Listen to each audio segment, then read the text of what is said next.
Hello students, मैं S Chandrawat स्वागत करता हूं आप सभी का विनायक एजुकेशन ग्रुप के इस ऐप के ऊपर। प्यारे विद्यार्थी, आपके सामने फिर से लेकर हाजिर हो चुका हूं 11th क्लास केमिस्ट्री। और इस 11th क्लास केमिस्ट्री के अंदर अपन चर्चा कर रहे हैं लेसन 3rd, और वो है तत्वों का आवर्ती वर्गीकरण एवं आवर्तिता से संबंधित। प्यारे विद्यार्थियों, इसमें अपन विभिन्न प्रकार के भौतिक एवं रासायनिक गुणधर्मों के बारे में अध्ययन कर चुके हैं। अब अपन यहाँ पर एक बहुत ही महत्वपूर्ण टॉपिक और इस अध्याय का लास्ट टॉपिक है रासायनिक अभिक्रियाशीलता, इसके बारे में चर्चा करेंगे। तो इस चर्चा को अपन शुरू करते हैं। रासायनिक अभिक्रियाशीलता के बारे में बात करें तो आवर्त सारणी के मध्य में सबसे कम क्रियाशीलता होती है। यानी कि अपन क्रियाशीलता की जहां बात करें आवर्त सारणी के अंदर, तो आपको पता होना चाहिए कि आवर्त सारणी जो होती है ना, उस आवर्त सारणी में अपन उसको पढ़ते हैं एक तो बायां, दायां और मध्य। तो मध्य में क्रियाशीलता क्या होती है? मध्यम होती है, कम होती है। इसके अलावा बाएं भाग में और दाएं भाग में, दोनों ही भागों में क्रियाशीलता सबसे अधिक होती है।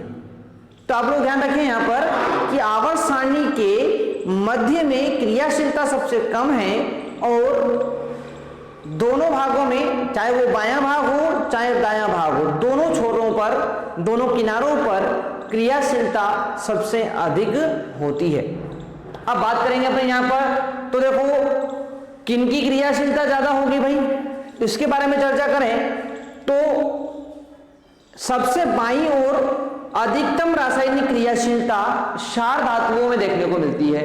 किसमें देखने को मिलती है? क्षार धातुओं में देखने को मिलती है। तो यहां पर आवर्त सारणी में सबसे बाईं ओर के जो तत्व होते हैं उनमें कौन आएगा? आपका क्षार धातु आएगी। और इन क्षार धातुओं के अंदर क्रियाशीलता जो देखने को मिलेगी वो सबसे अधिक क्रियाशीलता देखने को मिलती है। और बात करें अपन सबसे दाईं ओर की, तो सबसे दाईं ओर अपन बात करेंगे अधिकतम क्रियाशीलता होती है हैलोजनों की। किसकी होती है? हैलोजनों की।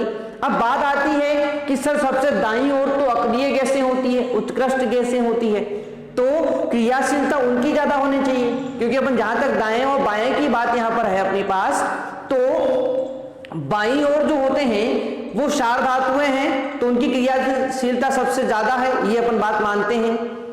ठीक है, सबसे दाईं ओर अक्रिय गैसें हैं तो उनकी क्रियाशीलता सबसे ज्यादा होना चाहिए। परंतु ऐसा क्यों नहीं होता है? क्योंकि अक्रिय गैसें जो होती है उनमें पूर्ण पूरित विन्यास पाया जाता है, उनमें पूर्ण भरे हुए कोष होते हैं, और ये पूर्ण भरे हुए कोष क्या होते हैं? स्थायी होते हैं। और इनके स्थायित्व के कारण ही ये जो उत्कृष्ट गैसें होती है, ये उत्कृष्ट गैसें स्थायी होती है, और इसीलिए इनकी क्रियाशीलता बहुत कम होती है। ठीक है ना? तो यहां पर एक सामान्य सी बात मैं आपको बता रहा हूं, एक बार मैं फिर रिपीट करता हूं, ध्यान से देखेंगे। आवर्त सारणी के मध्य में सबसे कम क्रियाशीलता होती है, यानी कि बीच वाले तत्वों की क्रियाशीलता सबसे कम होती है, और दोनों छोरों पर सबसे अधिक क्रियाशीलता होती है। यानी कि सबसे बाईं ओर अधिकतम क्रियाशीलता क्षार धातुओं को देखने को मिलेगी, और सबसे दाईं ओर अधिकतम क्रियाशीलता हैलोजनों में देखने को मिलेगी। अब बात करते हैं कि सर क्रियाशीलता का वास्तव में मतलब क्या होता है? तो देखो, क्रियाशीलता का वास्तव में मतलब होता है कोई भी तत्व कितना आसानी से इलेक्ट्रॉन का त्याग करता है, कोई भी तत्व कितनी आसानी से इलेक्ट्रॉन ग्रहण करता है। ये जो चीज है ना, इसको हम बोलते हैं क्रियाशीलता। क्या बोलते हैं इसको? क्रियाशीलता। यानी कोई भी तत्व जितनी आसानी से इलेक्ट्रॉन का त्याग करेगा, कोई भी तत्व जितनी आसानी से इलेक्ट्रॉन ग्रहण करेगा, उसकी क्रियाशीलता उतनी ही अधिक होती है। और इस क्रियाशीलता की अपन बात करते हैं भाई, तो आप लोगों को पता होना चाहिए कि क्षार धातुएं जो होती है, क्षार धातुओं के अंदर इलेक्ट्रॉन त्याग करके धनायन बनाने की प्रवृत्ति पाई जाती है। आसानी से इलेक्ट्रॉन का त्याग करके धनायन बना लेती है। क्यों बना लेती है? इसका कारण आप लोग जानते हैं। कैसे जानते हैं सर? तो देखिए, आप लोगों को पता है कि क्षार धातुएं सबसे बाईं ओर स्थित होती है और इसी कारण इनका आकार सबसे बड़ा होता है। और आकार बड़ा होगा तो नाभिक व इलेक्ट्रॉन के बीच की दूरी क्या होगी, अधिक होगी।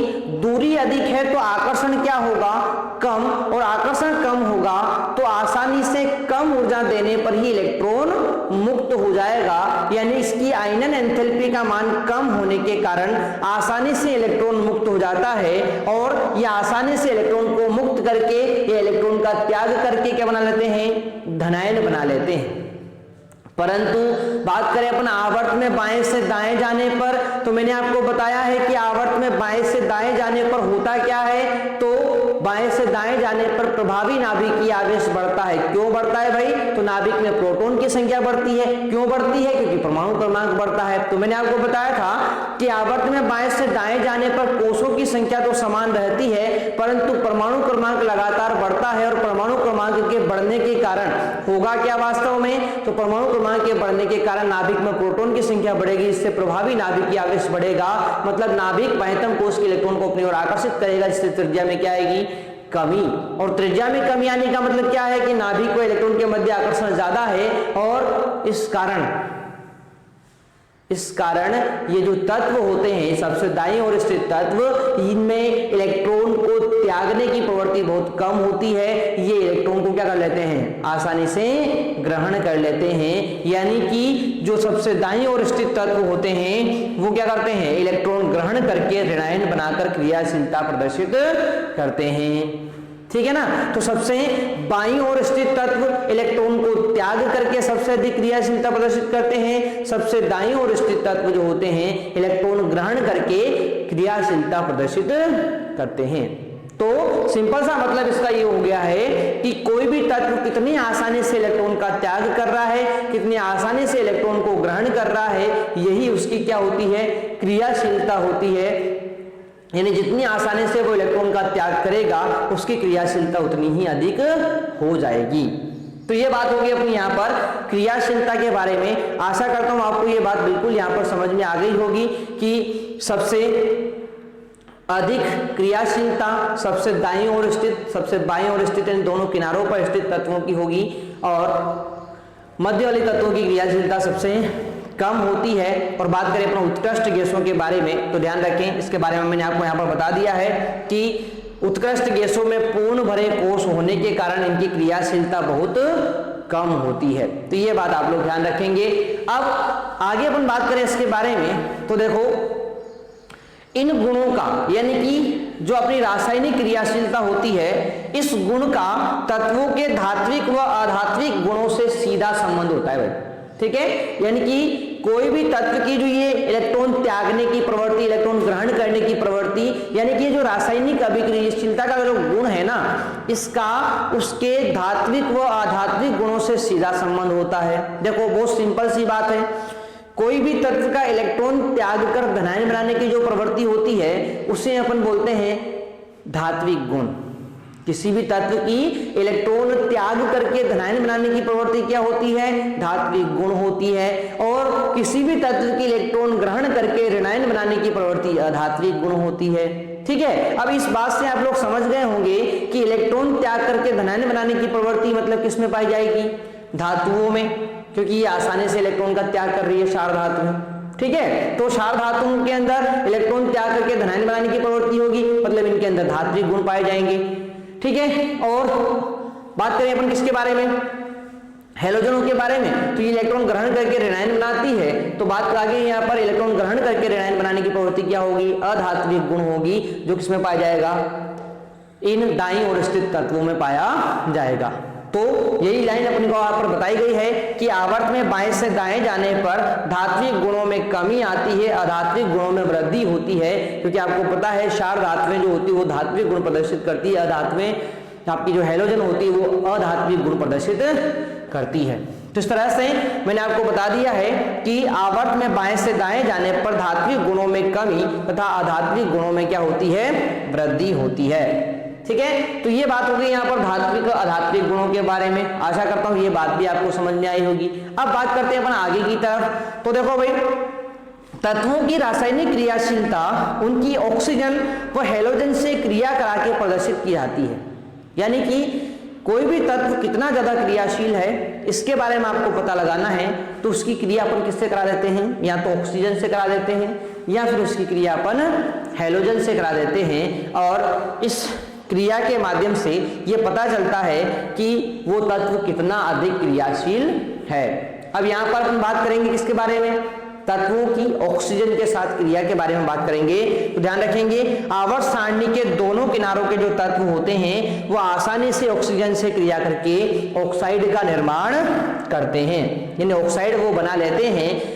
बाएं स्थित तत्वों के जो ऑक्साइड होंगे वो क्षारीय प्रकृति के होंगे, यानी बाईं ओर स्थित, यानी कौन धातुएं, तो धातुएं जो होती है उनके ऑक्साइड क्या होते हैं, क्षारीय प्रकृति के होते हैं। और दाएं स्थित तत्व यानी कि जो आपकी अधातुएं होती है उनके ऑक्साइड क्या होते हैं, अम्लीय प्रकृति के होते हैं। तो ध्यान रखने क्षार धातुओं के ऑक्साइड क्षारीय प्रकृति के, अधातुओं के ऑक्साइड क्या होंगे, अम्लीय प्रकृति के होंगे, हैलोजनों के ऑक्साइड अम्लीय प्रकृति के होते हैं।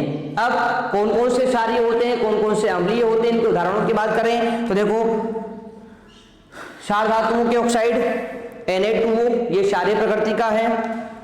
आपका हैलोजन का ऑक्साइड Cl2O7 ये अम्लीय प्रकृति का होता है। इसके अलावा कुछ उभयधर्मी भी होते हैं। उभयधर्मी का मतलब होता है भाई ऐसे ऑक्साइड जिनके अंदर अम्लीय गुण भी पाए जाते हैं, जिनके अंदर क्षारीय गुण भी पाए जाते हैं, दोनों प्रकार के गुण हैं, इसलिए उन्हें क्या बोल रहे हैं अपन, उभयधर्मी ऑक्साइड कहते हैं। और इसमें आता है Al2O3 As2O3 दोनों ही क्या होते हैं, उभयधर्मी ऑक्साइड के उदाहरण होते हैं। और बात करें अपन उदासीन ऑक्साइड के बारे में तो इसमें कौन आता है भाई, इसमें CO यानी कार्बन मोनोऑक्साइड, नाइट्रिक ऑक्साइड और नाइट्रस ऑक्साइड ये तीन चीजें इसके अंतर्गत आती है। तो इस प्रकार से अपन ने ऑक्साइडों के बारे में यहाँ पर बात कर ली है। तीन प्रकार के ऑक्साइड मैंने आपको बता दिए हैं और इसमें है क्षारीय ऑक्साइड Na2O, अम्लीय oxide Cl2O7, उभयधर्मी oxide Al2O3 As2O3 और उदासीन ऑक्साइड CONO N2O। ठीक है, तो इस प्रकार से अपन का अपना जो ये लास्ट टॉपिक है अपना रासायनिक अभिक्रियाशीलता, ये आपका टॉपिक जो है इसी प्रकार से यहाँ पर पूरी तरह से समाप्त हो जाता है। और इसके साथ अपना ये अध्याय तत्वों का आवर्ती वर्गीकरण एवं आवर्तता संबंधित जो अध्याय था ये पूरी तरह से समाप्त हो जाता है। तो ध्यानपूर्वक आप लोग उसको कंप्लीट करें और इसमें कहीं पर भी आपको कोई दिक्कत आए तो कमेंट बॉक्स में कमेंट करके जरूर आप लोग डिस्कस करें। ठीक है, तो मिलते हैं अपन नेक्स्ट सेशन में, तब तक के लिए टेक केयर, बाय विद्यार्थियों।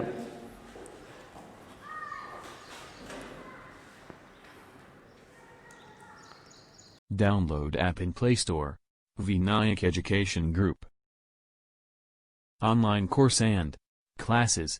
RBSE 12th. Chemistry, Physics, Biology, Hindi and English. RBSE 10th. Science, Maths, Social Science, Sanskrit, Hindi and English. Vinayak Education Group. This app is perfect for you. All RBSE classes in this app. Every day. Online classes of video lectures and weekly test challenge. Thanks for watching and download.